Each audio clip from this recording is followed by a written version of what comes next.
Okay, so it's a couple of minutes past 6, so we'll make a start, and obviously other people can join as we're doing the introductions. Welcome to this evening's lecture with Dr. Louise Fenton, which is on the topic of zombies from Haiti to Hollywood. My name is Paula Harrison, and I'm the coordinator at University Centre Telford, and we're hosting the lecture tonight. Louise has delivered 3 or 4 lectures for us now during lockdown, and they've been immensely popular, so we're very grateful to her. We're part of the University of Wolverhampton, and we're based in the heart of Telford in Shropshire, for those of you who are local. We run a very successful public lecture programme, which normally takes place in our centre, which is in the Southwater building in Telford. But obviously, because of the current pandemic, that is not happening, and we've moved our lectures online, and that's meant that we've had a global audience, which has been absolutely fantastic. Before I introduce Louise formally and hand over to her, I just wanted to explain that there'll be an opportunity to ask questions at the end of the lecture via the Q&A button. Now, if you're using a laptop or a desktop, that's in the middle of the screen at the bottom. But if you're using a mobile, it'll appear at the top right-hand corner. So those of you who, for those of you who haven't attended one of our lectures before with Louise, Louise is a cultural historian, illustrator and writer. She has a BA and an MA in illustration from the University of Wolverhampton. She completed her PhD on the representations of voodoo at the University of Warwick in 2010. She is now a senior lecturer in contextual studies at Wolverhampton. Her recent research has focused on the visual and literary representations of otherness and the social history of witchcraft, voodoo and zombies. So a very warm welcome to everybody who's taken the time tonight, and to Louise, our lecturer for this evening. Thank you, Louise. Thank you, Paula. So welcome everybody, lovely to see, well, I can't actually see you, I should stress that at the start. For those of you who are new to this, I can't see you, so if you've got your feet up or you're having a cup of tea, that's absolutely fine. I don't know about it, so please don't worry. I can't see you, I know you can just see me in the corner, so welcome.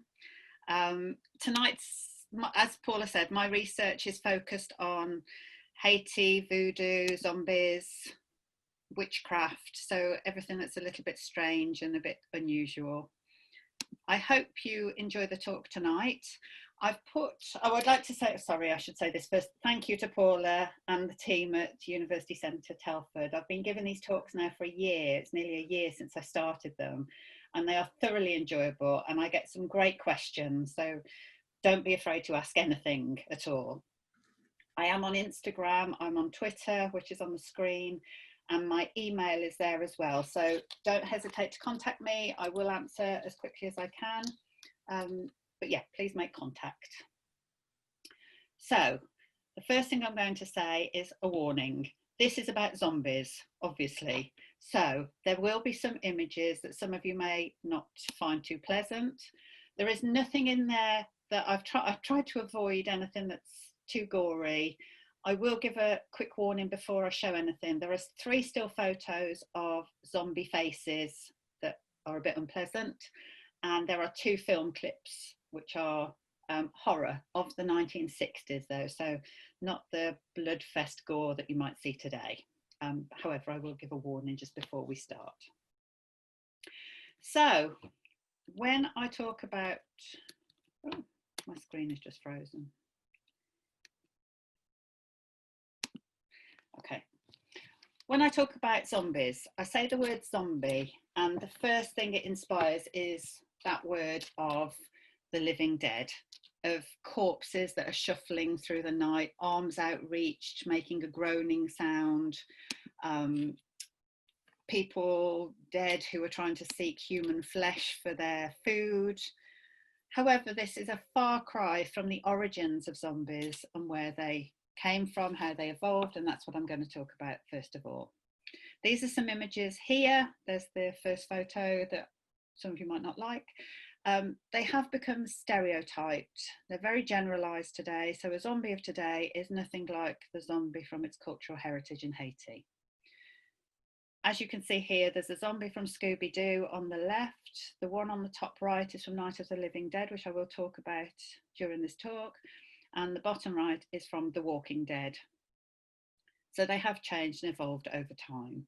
But this talk is zombies from Haiti to Hollywood. And what I hope to cover and explain to you is where the word originates from, the cultural context of the zombie, how it found its way into Hollywood, and how it evolved from 1930s through to the end of the 1960s. The reason I'm stopping there is because that's when the zombie completely detached from its cultural heritage, which I will speak about. So the first thing is the etymology. Where does the word come from? Now there are different ideas about this, and it's still a little bit hazy. Academics have debated this for a long time. However, the general consensus is that it either comes from the word Nzumbi, meaning a corpse, and that's in the Mitsogo language of Gabon, or it comes from the word Nzambi, meaning spirit of a dead person, which is from the Congo language. And this one is the most likely because of the area that this word is used is in West Africa, and an area where many slaves were displaced. People were displaced from their homeland in West Africa and taken to the Caribbean. So during slavery, these cultures were displaced, and this is where the word zombie really starts to appear. It's where syncretic religions evolved, and when I say syncretic, this is where different religions were forced together and new ones emerged. So for example, slaves from Haiti, slaves from West Africa would have been taken to Haiti, to Cuba, to Jamaica, and they are then forced to be baptized as Catholics. There are also local Taino Indians there. So you get this mix of beliefs. And within West African culture, there are a range of beliefs, but they all form into one. So in Haiti, we had Vodou. In Jamaica, Obia. In Cuba, Santeria, for example. So those are the different ones that feature these syncretic religions. There are many more. Anywhere where slaves were displaced to feature these sort of religions. But it's Haiti and Vodou that I'm focusing on tonight. There is a duality within voodoo and within zombies. And this dualism of the zombie is because there is a zombie of the soul and a zombie of the spirit. And there are two different spellings. You might see it spelled Z-O-M-B-I or Z-O-M-B-I-E, which is the more familiar one we use today. I'll also say that I am using the word Vodou and voodoo, and both of these are interchangeable. Vodou relates to the Haitian religion, and voodoo is more about the representations in popular culture, film, cinema. However, in some cases I may slip and I may use the wrong one, so I apologise. But for the purposes of this talk, I'm talking about cinematic voodoo. So we've got a zombie of the soul and a zombie of the spirit. We've got the Gros Bon Ange, the great good, the big good angel, or the great big angel.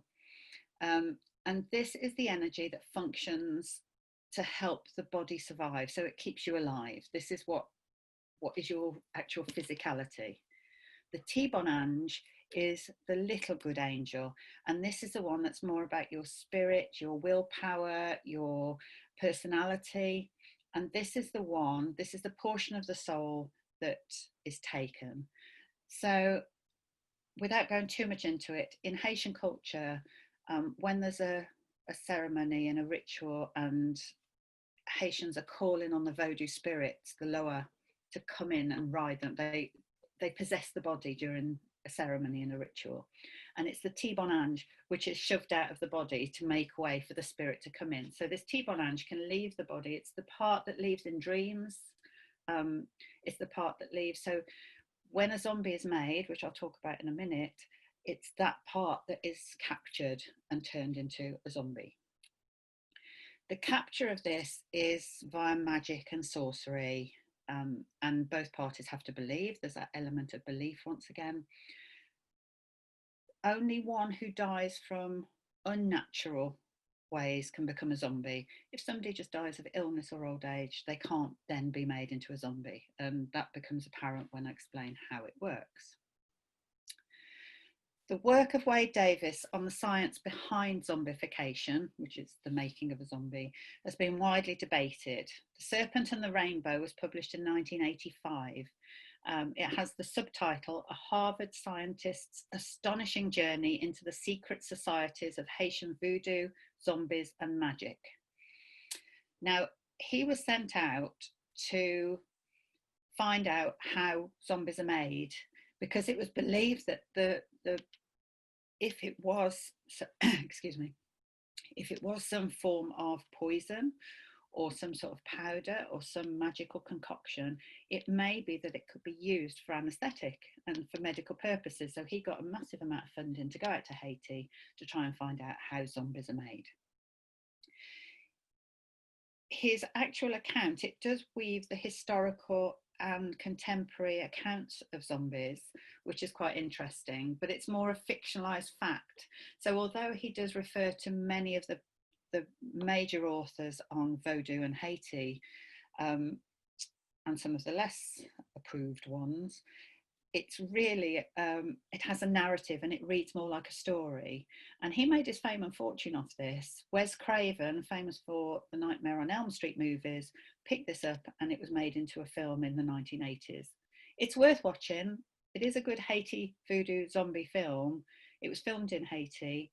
The only thing I would add as a disclaimer is it's got the Wes Craven bizarre, magical strangeness in the middle of it, which you've got to sort of put to one side and watch the rest, but it's well worth a watch. So the fundamental reason was to explore whether poison was a key to zombies, and if so, whether it could be used as an anaesthetic. But his approach was a little bit less scientific.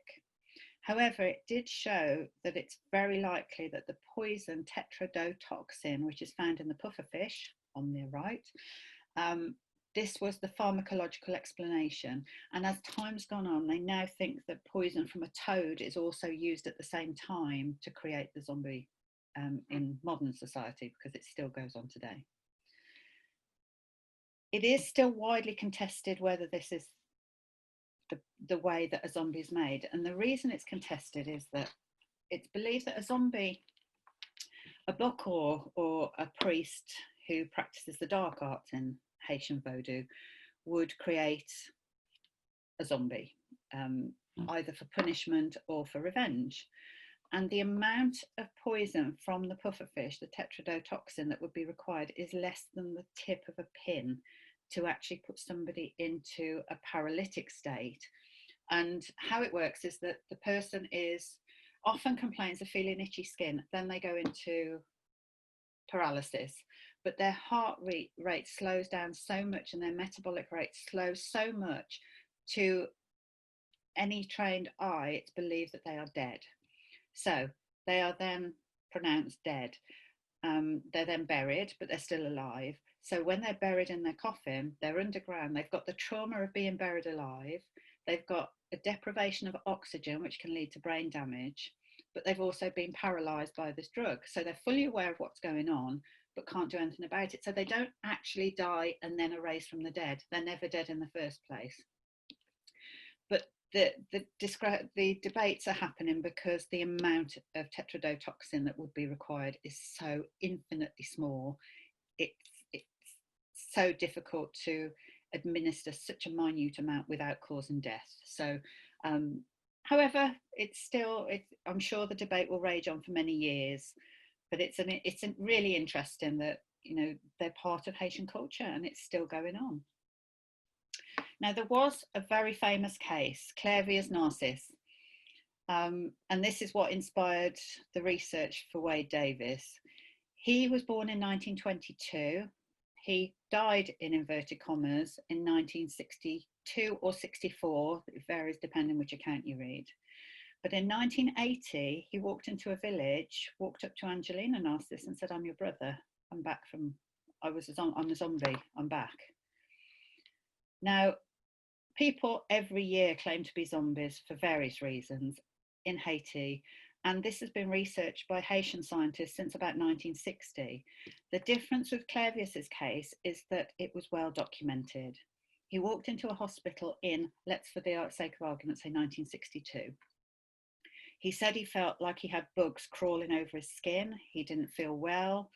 Within 2 days, he'd died, in inverted commas. So his organs had slowed down, everything had stopped. He claims when he came back, he said he remembered going into the freezer cabinet. He could describe everything to the infinite detail. He could remember his sister crying. He could remember being put in a coffin and buried underground. A few days after his funeral, it was documented again that his grave had been desecrated and his body was missing. It turns out, so he claims in 1980, that he'd been lifted out by the Bokor, he'd been given some more potion, and he'd been treated like a slave. He was working on a plantation for 2 years, and then the Bokor died, which meant that they could all escape. Now, the thing is with Clervius is that he wasn't a very nice man. He had several children by several different mothers and refused to pay any maintenance for any of them. He wouldn't give them any money at all. He cheated his brother out of a plot of land. Because he wouldn't declare that he had children, the land that his father had would be distributed between himself and his brother. However, because he got no children, it was felt he'd have a much bigger share. He was saving his money because he wasn't paying for his children. He just wasn't a very nice man. So when he came back, people were questioning, why now? Why have you waited for 18 years to show up again? But he waited until his brother had died and he could then get his claim on the land. Now, it was heavily investigated, and it is believed that he was Clervius Narcissus. He had come back from the dead, although he never actually died.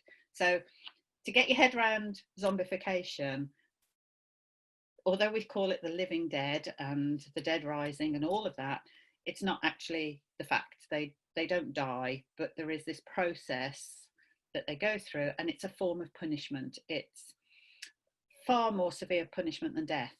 It's a feared. It was actually in the constitution of Haiti for a long time that you couldn't create a zombie, and that's the government stating that you must not create zombies.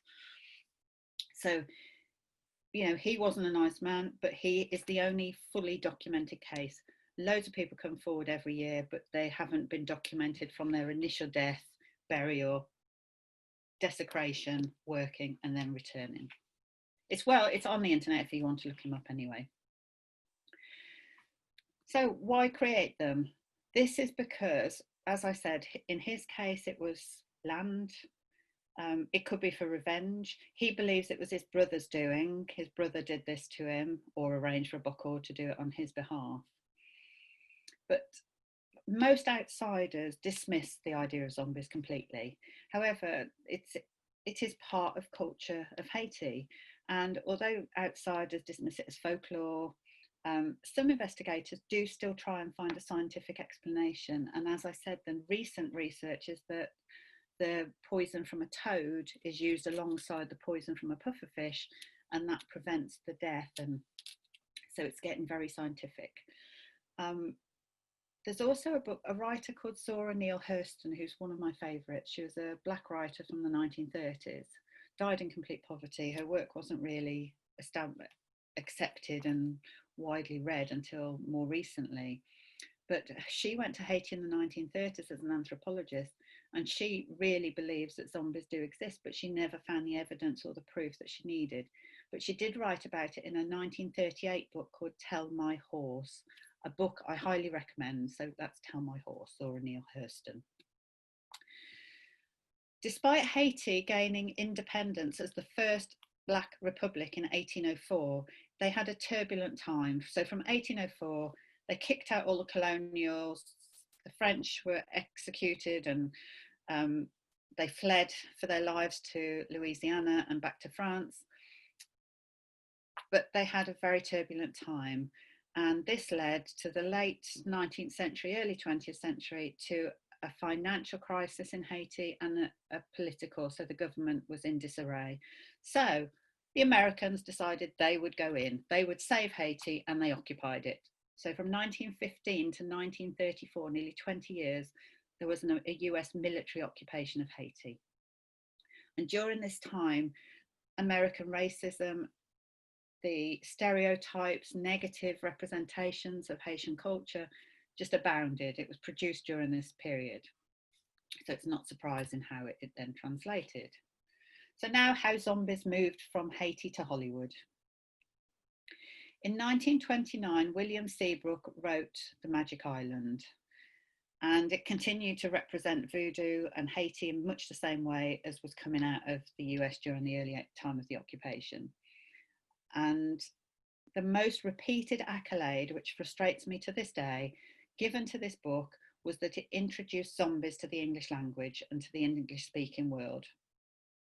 And many references still say that it was the first use of the word zombie. However, this is not accurate.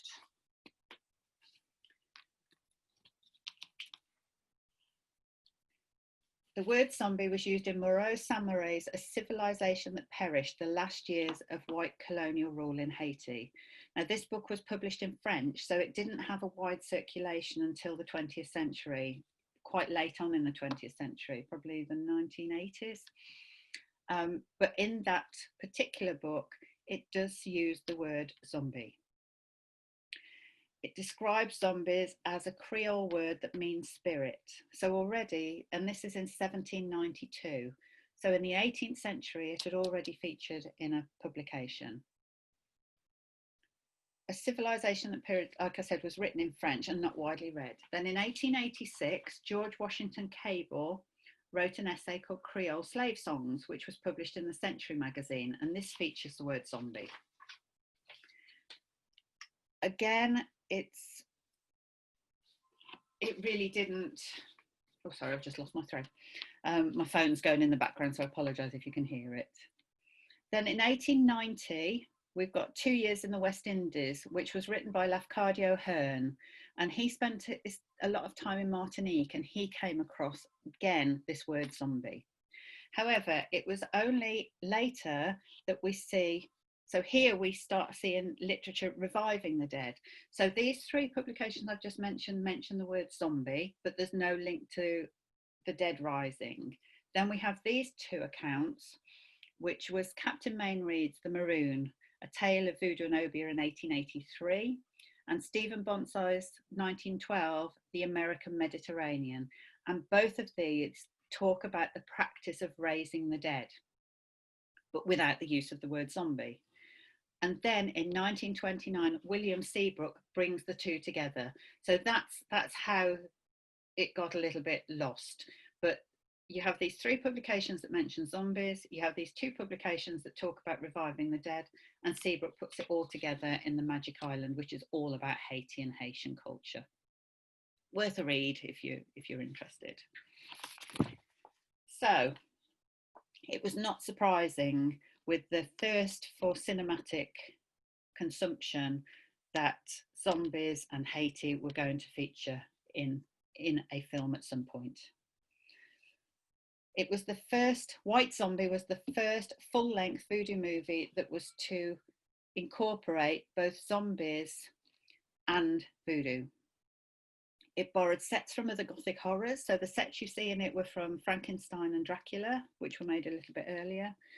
Interestingly, voodoo was a word that was wide in circulation from the American occupation prior to that, but it's not used once within this film to describe the religion or the practice of zombies. So you don't hear the word voodoo at all.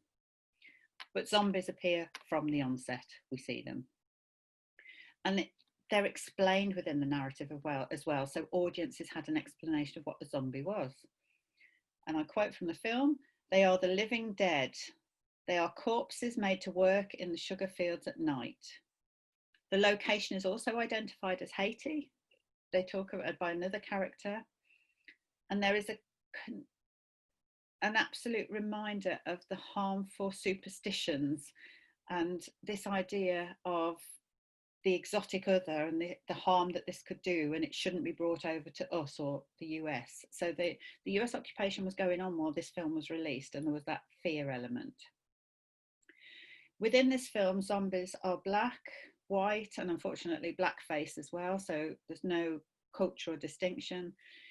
When zombies appeared in Haiti, the majority of people in Haiti are black. Even today, it's less than 5% are white or European. So most zombies are appearing as black if they're in a correct cultural context. In this film, they walk slowly, they follow instructions, they're just told what to do and submissively do what they're told. It firmly places zombies within the culture of Haiti, which was one of the only films to do so. And although the religion is treated in some ways with some credibility, it's still seen as something that should be feared. So Wanga, or The Love Wanga, was a British production which was American backed, and voodoo and zombies feature in this story from the outset. It's quite interesting in this one because it's more about, it shows a female plantation owner, which was very unusual, but it's also how she uses voodoo to try and kill a rival using a spell that doesn't work. So her only alternative is to send 2 zombies to go and sort it out. The narrative does give the location as Haiti once again. The zombies once more walk slowly, they're silent, but they're feared. Then it was remade for what was called the race circuit, which was movies for black audiences in the 1930s. And unfortunately, although the intention was there, it failed to improve on the Love Wanga, which wasn't that good in the first place. And in many ways was more misrepresentational of voodoo than the original one. The location was changed to Jamaica, voodoo was changed to Obia. There was a fear of zombification that was more prevalent, and one of the servants had his soul transposed into a pig, which he could then guard. So it was a bit comical, a bit silly. And then at the end, not as a spoiler, I don't think it's one you really want to watch, but the religion is dismissed as superstitious, it's showed to be fraudulent, and the zombies are fraudulent as well. So not the best one to watch, but it was one of the 1930s. The zombie continued to shift away from voodoo and Haitian origins as it entered the 1940s. It became more of a metaphor for what was going on in society, and I'll talk about that in a moment. But this was the first film of the 1940s, and it was Bob Hope's The Ghost Breakers. There are comedic moments that really highlight the zombie in this film, which are hilarious, so do watch it if you get a chance. Zombies are described within the narrative. I'm quoting from the film now. A zombie has no will of its own. You see them sometimes walking around blindly with dead eyes, following orders, not knowing what they do, nor caring. And the response by Bob Hope is, "Oh, you mean like Democrats?" So it doesn't feature prominently, but it is there.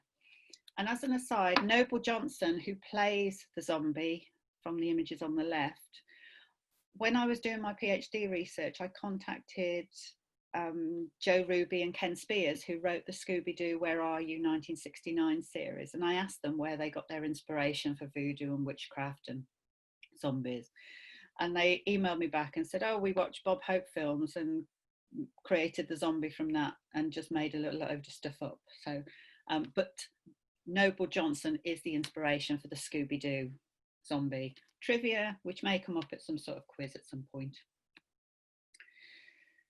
Produced by Val Luton and directed by Jacques Tourneur, they were a force to be reckoned with. The first film that they did was Cat People in about 1942, I think. And then Luton had information on his next film, and he was absolutely dismayed when he was told that his next film was to be based on an American Weekly article called I Walked with a Zombie. Devastated. So he decided he wasn't going to compromise his integrity. He was going to do as much research as he could. So he brought in more experts. Leroy Antoine wrote a book in 1938 called The Voice of Haiti. He got his hands on any books he could. And then he decided to base the narrative on Charlotte Bronte's Jane Eyre. After all the remakes, the editing, it sort of lost that flow, and it's really difficult to see any association with Jane Eyre, but that was his credibility behind it. We see zombies in this as Carrefour, who is a guardian of the crossroads, who's the figure on the right, who is very benign, very submissive, just does what he's told to do. And then on the left, the far left of the image on the right, this is the white zombie, Jessica, who is made into a zombie as a result of a curse. It's one of the most atmospheric horror films ever made, one of my favourites. Watch it if you haven't. It's not a really long one, but it's well worth seeing. It does have some prejudice because the emphasis is on the fact of this poor, beautiful white lady that's been turned into a zombie. No mention of Carrefour or what he's been through. But it does treat voodoo very sensitively. It incorporates it as a religion. It's integrated into the lives of the local people. So in that respect, it did a lot for zombies and voodoo. Literature echoes in cinema all the time. We often see reflections of society and reflections of literature within cinematic production. And this is just one small example. The White King of La Gonave was a book by Faustin Workus, who was a Marine in occupied Haiti. And within the book, there is this photo of a sacrificial goat. And then this is reflected in I Walked with a Zombie, which you can see on the right, very similar striking image of the sacrificed goat. So you do see this happen quite a lot. So the zombies in the golden age of Hollywood in the 1930s, it was very entrenched in Caribbean culture. But as the 1940s emerged, it became more of a metaphor for society. From 1946 to 1960, only 4 voodoo films were made and none of them had zombies in at all. And why was this? It was the society. Zombies were in decline. Audiences were faced with real horror. They had World War II to contend with, the threat of nuclear attack, and then alien invasion throughout the late 1940s into the 50s. And that then spurned the sci-fi movies that we're so familiar with of the 1950s. The other thing to consider is, with all of these terrors going on, that idea of the horror and the terror being something that's out there that can't possibly come to me is less of an issue, because it's things that people are frightened of what's going to happen at home. You know, is a nuclear bomb going to drop? Is there going to be an alien invasion? You know, it was more about what's happening here rather than what was going on out there. And horror of the 1960s was also shifting from the exotic other to the domestic terror. And one of the films that really was the catalyst for this was Psycho. It brought fear into the domestic setting. It brought fear into your home. And it was also the first film that showed a murder on screen. There were films that featured zombies in the 1960s. I haven't got time to go through them all now. You know, they did feature, and I'm just selecting 2 that occurred right at the end of the decade because of the importance that they have. The Plague of the Zombies. Must watch it. Please do if you haven't seen it. It's a great Hammer horror from 1966. This moves zombies from the Caribbean to rural Cornwall, of all places. Perhaps you shouldn't watch it if you are going to venture down there. So instead of a plantation owner and voodoo priests and the slaves, you've now got a squire of an estate and his workers and the peasants. And this movement meant that we could make it domestic to the UK. It was a hugely popular film, and it has one of the most iconic moments in zombie cinema, where I'm going to demonstrate, but you see the hands shoot up out the ground. So from a grave, a hand comes up, and this is where the living dead start to rise. I was hoping to show you a clip, but it's obviously not working now. So I think we're going to have to abandon that, but I will. Again, look for the Plague of the Zombies trailer and it will show you. And at least you don't have to watch a decapitation on screen on a Wednesday evening. And finally, the film that totally changed the zombie and ripped it from its Haitian and the cultural context that it was in, totally ripped it apart. George Romero's Night of the Living Dead. The moment when the zombie changed. Instead of now being something out there, something that's magical, It's not. It's in our community, it's in our society. It can be anybody, and it needs flesh. It needs to eat human bodies. Interestingly, George Romero, when he was casting for this, he insisted that his actors were willing to eat raw meat, or at least bite into raw meat. Zombies now are in our space, and Night of the Living Dead encapsulates that wonderfully. It's the end of a decade, and it's the end of a decade that was full of hope and promise and ends on a real negative, and that's another societal history talk at some other point. But again, please watch the trailer for Night of the Living Dead, the movie trailer. It's 2 or 3 minutes long, well worth seeing, and it just shows how these people, the zombie is now clamouring for brains and flesh, and that was where it totally transformed. So in conclusion, zombies came from the Caribbean. They were very enrooted and embedded in Haitian culture. They were created as a form of punishment or revenge. They featured in literature from the late 18th century, but were appropriated by Hollywood in the 1930s. And I really think that Hollywood missed a trick. Haitian voodoo and Haitian culture is colourful, magical, sinister, strange, and has all the elements that would make wonderful movies, and yet they decided to change and mess with it, as they do. And that's how we see the zombie transform from its cultural context in the 1930 film White Zombie through to George Romero's Night of the Living Dead in 1968. Suggested reading, a few books here. Drums of Terror, Voodoo in the Cinema is great. Zombies, an Illustrated History. Now this is it, Recovering 1940s Horror Cinema. There's a chapter in there, chapter 12 by me. So it's an expensive book because it's academic, but if any of you do want, I can't post the actual chapter, but if any of you do want a copy of it to read, it's called The Demise of the Cinematic Zombie. Email me and I'm happy to send you a copy for personal use to read. So if you do want to have a look at that, please let me know. And The Serpent and the Rainbow is another really good read because it's like a story rather than a scientific study. My next talk is on the 28th of October for University Centre Telford, Trick and Tourist Treat, Halloween in New Orleans. So hopefully you'll come to that as well. And there's that hand.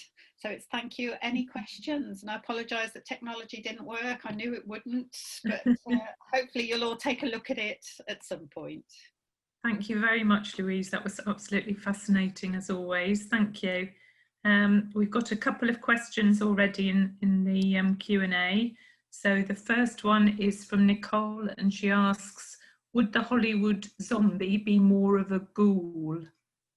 Yes, today it is, because ghouls are there to eat flesh. Romero transformed it into the ghoul, really. Mm-hmm. And we started seeing it was the dead rising. It wasn't people. As I said, zombies are actually drugged people put into a very unbearable and unthinkable situation. But yes, yeah, they are ghouls today. Thank you. And John says, aren't the dead not resting and rising with unfinished business pretty universal to every culture and must be very ancient? Christianity certainly has the dead returning at its very core. Absolutely. The dead rising is nothing new, but the idea of zombification is more about control rather than dealing with unfinished business. So a lot of cultures think that the dead and ghosts and spirits have come back because they've got something they need to finish or to achieve, whereas zombification and zombies in Haitian culture, not the cinematic version, but in Haitian culture, is more about a control from somebody else or a punishment by somebody else. So it's less, because they're not the dead rising really, they're the less favoured, or people that need to have revenge or need to be punished. It's corporal punishment in a rural setting, and people in Haiti are terrified, that even today zombification is the biggest threat. And like I said, it was in the government constitution. I'm not sure if it still is, but it was in the government constitution well into the 1980s and 90s. Okay, thank you, Louise. Lisa says, apologies if she missed this, but she just wondered why zombies were turned into flesh eaters by cinema. That was down to George Romero. He obviously had an idea. He'd seen something, or I don't know what his inspiration was, but yeah, 1968 was the moment that we see. I think it's disturbing as well because there's a young girl eating on a piece of liver or something, and then the clip I was going to show was somebody chewing on a bone, and you know that he actually did ask them to chew on animal bones and things. So yeah, it was down to him. Okay, thank you. And Lee says, who would hand down the sentencing or punishment for creating a zombie? That's just in society. So if somebody felt, I mean, in the case of Clavius, he really believed it was his brothers that did it because he thought that he didn't like him very much, understandably. He felt he shirked responsibility and that he was trying to get his hands on his dad's land, which he was. So in that case, it would just be a case of him going to see the Bokor, who's the priest who deals on the dark side of voodoo, and saying, you know, I'll pay you an exorbitant amount of money. Can you sort out my brother? There were cases of some rural societies which had almost a kangaroo court, which might, but the zombie creation is very secretive. It wouldn't, it's not widely known, and you had to know about these secret societies and secret sects. And anthropologists over decades and decades have tried to infiltrate and get the information, but have never been able to quite get their hands on the substance that's used. Okay, thank you. Danielle says, would the Haitian zombies have been used for violence or murder? Well, I guess not for the zombies themselves. Where this is where it's very different. The zombies we see today are totally different. They're fast moving. They eat flesh. They attack. But Haitian zombies are very submissive, very docile. Just are there to do the will of whoever's created them. So they wouldn't be used for violence or murder. And the idea is not to kill somebody, but to turn them into a zombie. And most Haitians would prefer to be dead than to be zombified, because Clavius is, like I said, is documented really well. And he said that he was kept continuously being given potions and had to work from sunrise to sunset on the plantation, which was really hard work. So it was more about punishment than the death. Okay, thank you. Pamela says, thanks again for doing these talks. I've watched all of them so far, and it was great having a recap of the voodoo talk. So that's good. Lovely comment. Kate says, thanks, that was fascinating and I'm hooked. Thank you. Go and look at zombies. They don't have to be the horrible Walking Dead ones. There's plenty before then. Okay, someone just asking for an email address. Yeah, it's just louise.fenton@wlv.ac.uk, or just look me up on the university website. Okay, thanks, Louise. Kate again says, you'd said it was in the Haitian constitution. Is it illegal to make zombies, and can you be locked up for it? You could, yes, as far as I'm so sorry I didn't check. I know in as late as 1995, it was in the constitution, and yes, it had a penalty of imprisonment if you were found to try or have made zombies. So it's quite interesting that the government, and what you've got to remember is that, you know, there's a famous, really well-known saying that Haiti is 80% Catholic, 20% Protestant, and 100% Vodou. And everybody practices Vodou, whether they say they do or they don't. And that included government. So you've got some governments which would have been involved in constitutions like Papa-Doc de Volier, then Baby Doc, even before then, that would have been frightened because they were practitioners themselves. So they would have been frightened by it. So it would have found its way into the constitution. Okay, thank you. Someone asking, are there any books you recommend for Haitian beliefs? Oh, wow. For Haiti itself, one of the best ones is, I'm going to have to try and think off the top of my head now. It's a really small one. It's just, it's called Voodoo, Truth or Fantasy. I can't think of the name of the author because you've just put me on the spot. But if you look at Voodoo, it's a little book. It's really well illustrated and it takes you through all the beliefs. And if the name springs to my mind before I finish talking tonight, I'll let you know what it was. But it's called Voodoo, Truth and... Oh, Lanak. No, I remember. Hurbon, Hurbon. And it's called Voodoo, Truth and Fantasy. Brilliant. Thank you.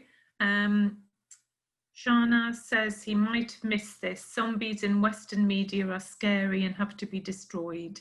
Is that sympathetic angle still a thing in Haiti and non-white cultures? Okay, zombies in Haiti, they're often asked if they can be locked up, but not because they're going to hurt anybody. It's more a fear of, well, if that person's been turned into a zombie, I might be next because this is on my doorstep. And it's back to that domestic horror that we filtered into Hollywood. People are more frightened about becoming a zombie than of zombies themselves. And every year there are several tens, probably might nudge into the hundreds, I know it did in the 60s and 70s, of people coming forward and saying they are a zombie. Meaning that they can recall being put into the grave, into a coffin, being dug up and then made to work. Gosh. Another question, well, a comment. I don't think the word zombie is actually used in the Night of the Living Dead. No. Maybe it's the Hollywood media rather than Romero who changed the zombie. Yeah, yes, that's a good point. No, the word is not used. I think, and the other issue is, if you know the movie, there's one black character in it. And I don't want to say too much, but there's a link to the civil rights movement, which is often written about with regards to Night of the Living Dead, as well as the zombies, this link to the civil rights and this black character. And again, Romero, I've read several interviews where Romero says, that was never my intention. I never did that. That was the media that pinned this on and academics have run with it. So yes, I think if you look at the entities within Night of the Living Dead, it reflects the previous 30, 40 years of zombie films. You do have those walking, arms outstretched, shuffling figures. They don't move quickly in Night of the Living Dead either. They walk in much the same way as those early representations did. So yes, I do think that Hollywood media had a lot to do with it, but I also think Romero sort of gave a little nod to previous zombie films. Okay, thank you. Danielle says if they were subservient and submissive, they could have been used for other purposes. Perhaps this notion inspired Romero. Possibly. I mean, the idea was that they would be turned into slaves, really. They were there for the will of the Bokor or whoever had created them. And in Hollywood cinema, the early films that I've just talked about, White Zombie in particular, they're all there to work on the plantation. He talks about cheap labor and how he's got, he can produce his sugar because he's got this cheap labor. So the subservient and submissive is more, it's about, creating a workforce. And yet, like you said, it could have been used for something else, and it could have inspired Romero. And it's interesting, it's never been used for nice things. Okay, and then 3 comments saying thank you from Nico. Thank you very much for such an interesting talk. An international attendee, thank you. We appreciate these via Zoom for international viewing. Your research topics are very interesting. Please, can we have more lectures in the future if possible? And from Danielle, thanks, very interesting, enjoyed this a lot. Thank you. John asks, wouldn't it be easier to use non-zombie slaves as slaves rather than zombies? Yes, but I think the idea is that it's that essence of punishment. So there are, obviously modern slavery exists, slavery never ended. And yes, it would be easier, but then you've got zombification as a punishment, and it's seen as a hard labour punishment, really, by turning somebody into a zombie and making them work morning to night for the rest of their life is a hard labour. And in some ways, you do question it, because if it's just for revenge or because they suspected, somebody pays a bokor money because they're worried that they might take their land, you question what the intent was for the creation of the zombie. But that opens up a whole other discussion. But I do think, yeah, it would be easier, but I think it's more about the punishment rather than the actual slavery. Okay. Is the Western representation of zombie or voodoo considered offensive by actual practitioners, or just dismissed as fantasy and ignored? The only ones I've got records of actually answering that, most of them just dismiss it. They don't call them zombies either, by the way. They in Haiti you wouldn't hear a practitioner, or they laugh. If I've seen documentaries and interviews that Wade Davis did in the 80s, and they're laughing at him for using these words that were created again by media and Hollywood. And we've spent a lot of time analysing and researching and trying to pin a word down and name something, but that's just, it's part of punishment, it's part of life in Haiti. The same as the word voodoo is rarely used in Haiti. You would rarely hear it. Outsiders will go in and ask about it, and they will publicise it for tourists, but within communities you don't hear that word used in the same way zombie isn't used. But yeah, they just laugh about it and ignore it. Okay. Tracy says what scares her most about zombies in Hollywood is that you will tire, they will not. I presume in Haiti the zombies do need to sleep. Yeah, they're fed. And the Clavius case, he said that he only stopped working. He finished work very late at night, and he was allowed to sleep, and he was fed, because these people aren't dead. You've got to separate the Haitian culture of zombie from the Hollywood. In Hollywood, they don't tire, they don't rest, they just keep coming at you. Whereas in Haiti, the reality is these people aren't dead. They've got to feed, they've got to rest, so they function. Okay, Danielle says, do you think a man-made virus could create a modern-day zombie? Good grief, that's a scary question. Yes, that is a scary question. Where we are at the moment. Yes, a bit close to home. Yeah, I don't really know how to answer that, because it's not viral, it's a creation. Yeah. To do with brain damage and control. Piers says, thanks, that was fascinating. Neil of the Dead says, thank you, really enjoyed this talk. Great to hear a shout out for the Hammer Classic Plague of the Zombies.